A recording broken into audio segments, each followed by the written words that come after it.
This is a prelude video to what we call a method of understanding and communication known as effective dialogue or dialogue of intimacy. Hi, I'm Dr. G, clinical psychologist specializing in relationship therapy and coaching. If you want to learn more about how to develop more meaningful and gratifying relationships with your loved ones, make sure that you subscribe to my channel and hit the notification button. Before we get to the gist of that video and to talk about the need for dialogue of intimacy, what I want to do is provide a basis of understanding why it is important to even engage in that.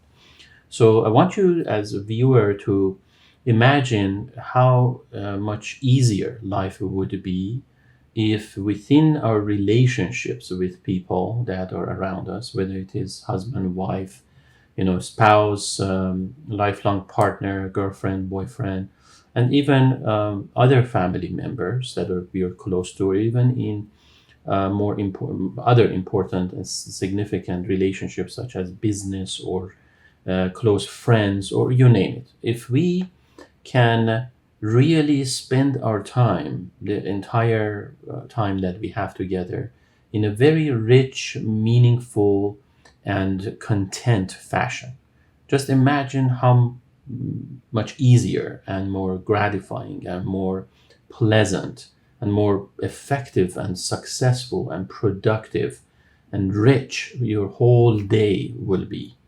This is why I'm creating this prelude, because I want you to really grasp the importance of implementing the effective dialogue within the relationships. So, why is there a need for such a dialogue? Now, let me see if I can get you to relate to this, universal concept that exists within relationships that across cultures, communities, you name it. You ask anyone in terms of whether or not they feel their relationship is meaningful or not, is gratifying or not, boils down to one general principle, and that is the phenomenon or idea of being fully understood. Uh, Usually, this is what people look for. They would report more satisfaction and gratification from their experience of relationship if they ultimately can feel understood, if they can feel validated, supported, and rather than, and let me contrast that to the painful experience that most people have, or many people have in relationship, and that is feeling alone, feeling lonely, feeling rejected, invalidated, minimized, distanced, abandoned at times. So even though they are in a relationship, and many times in a very intimate, romantic, close relationship, and many times even after decades of living together, having to deal with the pain of feeling lonely within that relationship. That is one of the most excruciatingly painful experiences that people have. And I would venture to say that most divorces, most, I would say perhaps suicides, or most self injurious behavior, most violent behaviors are one way or another linked to this sense of loneliness and disconnectedness to one or more human being, one or more significant person, despite being in a relationship. So, how do we overcome this problem, this chaos? How do we turn it upside down? How do we turn our relationships from this upheaval and chaotic nature, or cold sense of distance that it has, toward a warm, heartfelt, supportive, really kind of containment type of a situation where it is safe and pleasurable, and we can relax, and we can remain confident that no matter what, we're going to be okay. no matter what happens between us, no matter how different we are, no matter how conflictual our ideas or perspectives are, we can rely on one another, and we are not left alone. We are not ignored. We are not minimized or invalidated, but we are loved, appreciated, valued. So the key to that is that effective dialogue. But before we get to why I choose effective dialogue really as the most important key to turning cold, painful relationships into warm, loving relationships, let me share with you what it really kind of is based on. As I am a clinical psychologist with a focus on couples and sex therapy. I've worked for many years now, over a decade, with couples, and have helped hundreds of couples achieve bliss and a wonderful level of content, rich, deep connection with one another. And what I have noticed over these many years and those interactions, as well as from my training and empirical research-based findings, is that what we really need to do is to help relationships, to help people in a relationship, is to work with the reality of things. We have to move away from distractions, from all kinds of concepts, theories, models, etc., that are really just kind of distracting us from the main and the most important factor and component of what makes up a relationship.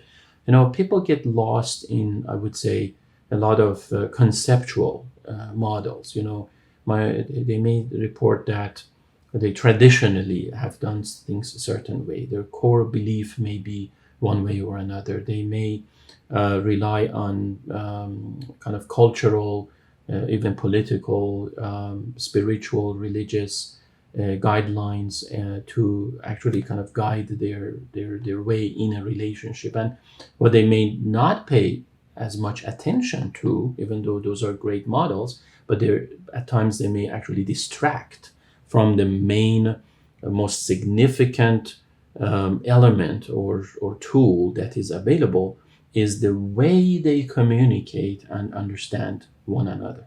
Ultimately, when there are two people that are transitioning away from their singledom, from their single lives, where everything was about them, into a coupledom, where not everything is about them, but they now have to actually share all the resources they have, that as a result of that transition, ultimately it makes sense. It's just logical and common sense to have to communicate and negotiate about that transition, to negotiate that sharing of these resources, the scarcity of resources. We have to share time, we have to share money, we have to share space, we have to share other relationships, we have to share our attention and our feelings, our thoughts. Everything needs to suddenly be shared with another human being.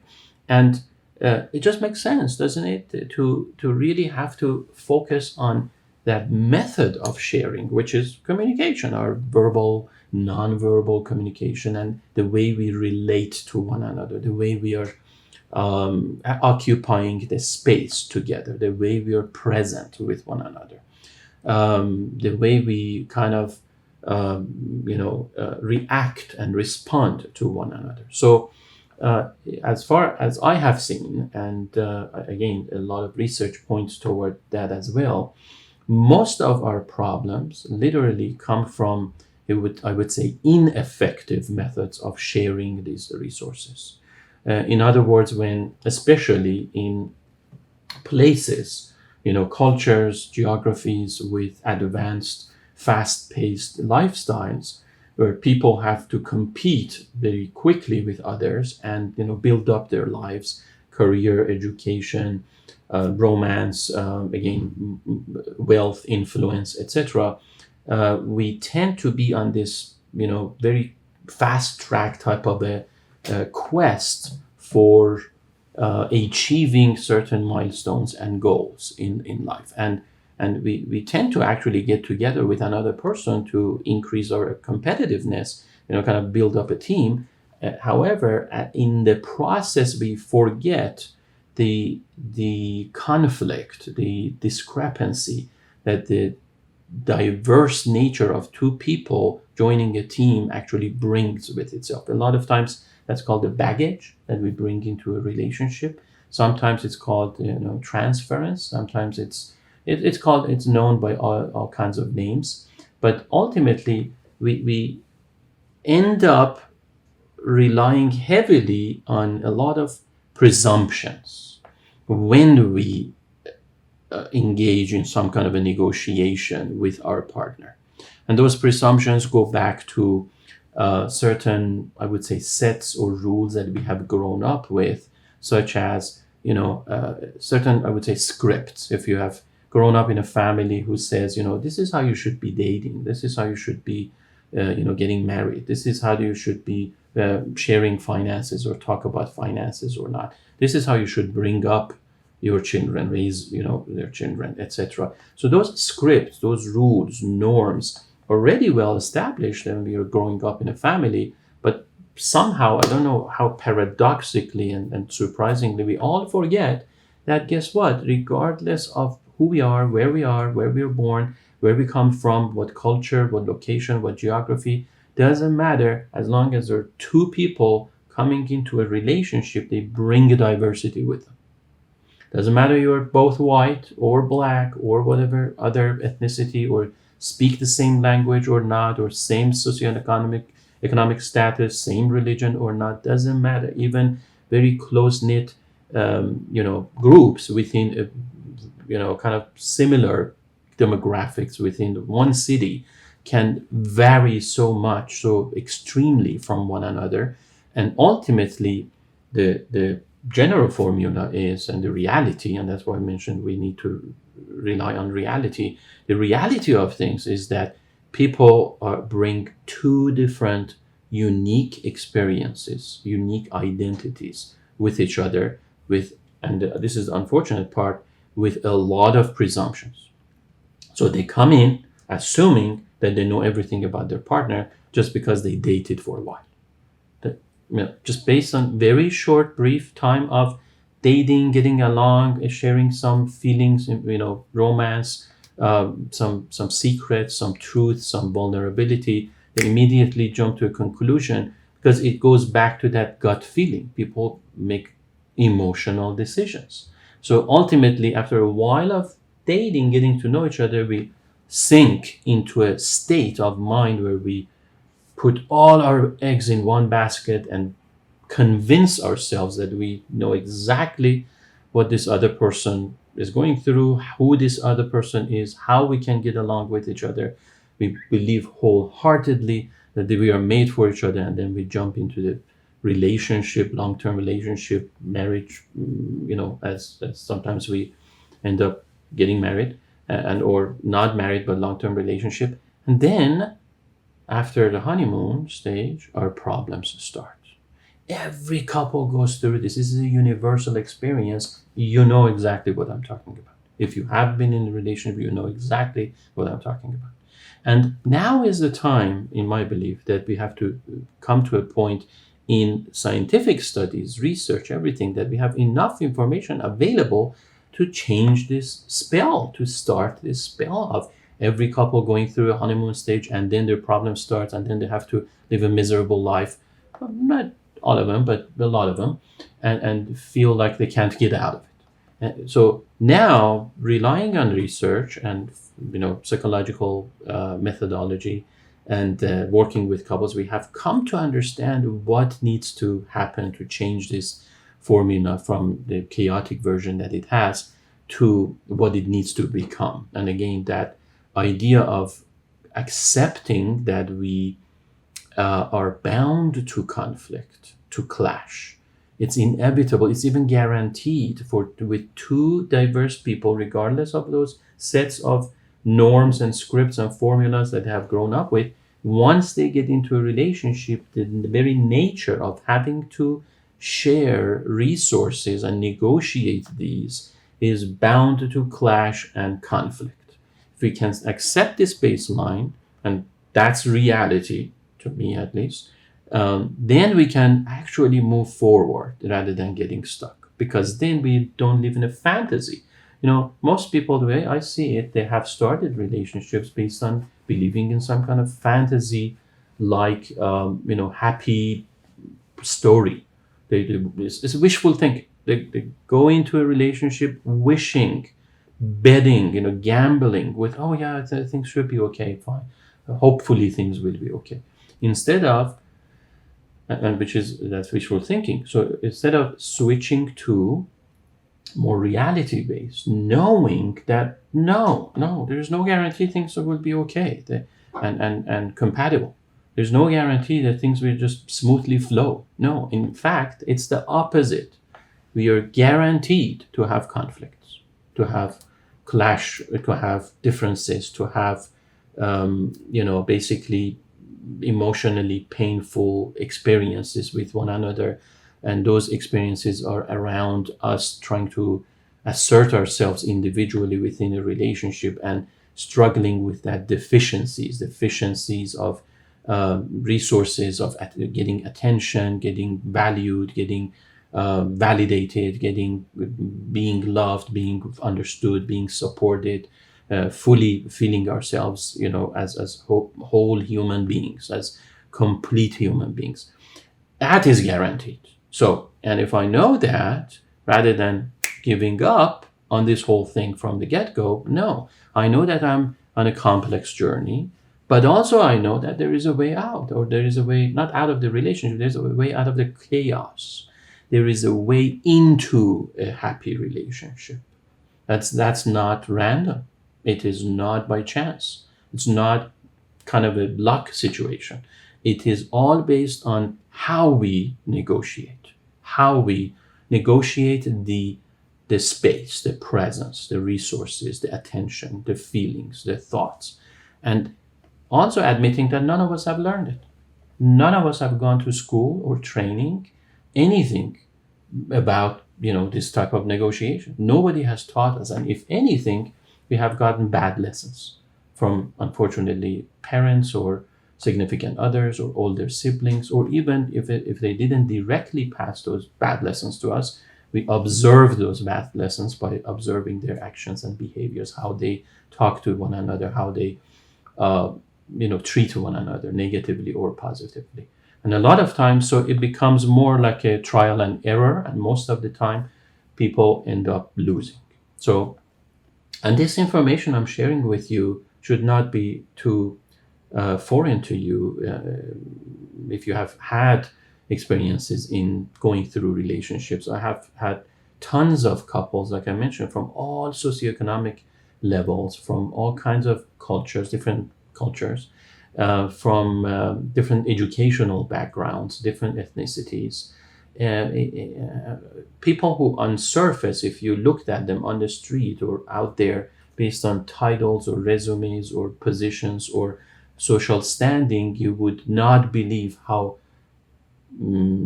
painful their inner experiences are in terms of their relationship with their close ones, with people that they love most. Because that's universal human experience. Every one of us are struggling through that. But it is time to change that. So again, this prelude is to help understand why we even need to focus on an effective dialogue. Now, specifically, however, so maybe that was a general overview. The specifics that I want to share with you is starting from that other sense of helplessness and hopelessness that is so painful. Let's understand why it exists. Well, that can only exist and really comes to exist when people do not relate to one another in the most, I would say, receptive and in the most compatible, if you will, way. But what is compatibility? If I can communicate my inner desires, my inner self to another human being and they can communicate that back to me. They can reflect that, mirror that back to me and that's the word compatible with what I expect, compatible with what I would like to receive. That type of a communication and interaction of experiences, reciprocity between two people, ultimately would make me feel good. And most individuals, most couples are lacking in this arena, meaning both in terms of sending information outwardly from my inner experience out to another person.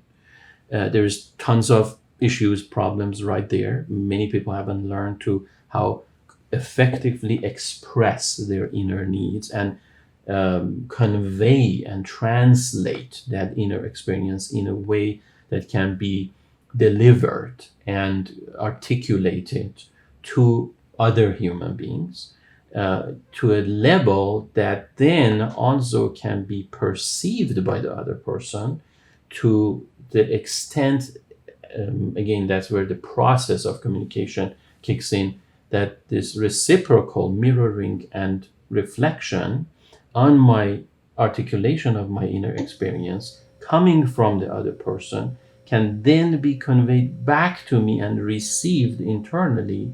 That entire experience, this reciprocity of sharing inner world experiences with one another and being heard, has never been taught, and people end up just disappointed because they somewhere they give up. I can talk so much to my, let's say, wife, trying to convey what is really going on inside of me, but through that process, and then it's vice versa, my wife trying to communicate to me exactly what's going on in her. Through that process, it's fraught, that journey and process fraught with mishaps, mistakes, misunderstandings, missed opportunities, to a point that we both are end up feeling exhausted, and then we give up. We feel hopeless. We feel helpless. We feel disillusioned. At times, we feel insulted and kind of again invalidated or minimized. Our needs are minimized or misunderstood, and it comes with, unfortunately, this sense of resentment and resignation, to a point where people just are so overwhelmed and so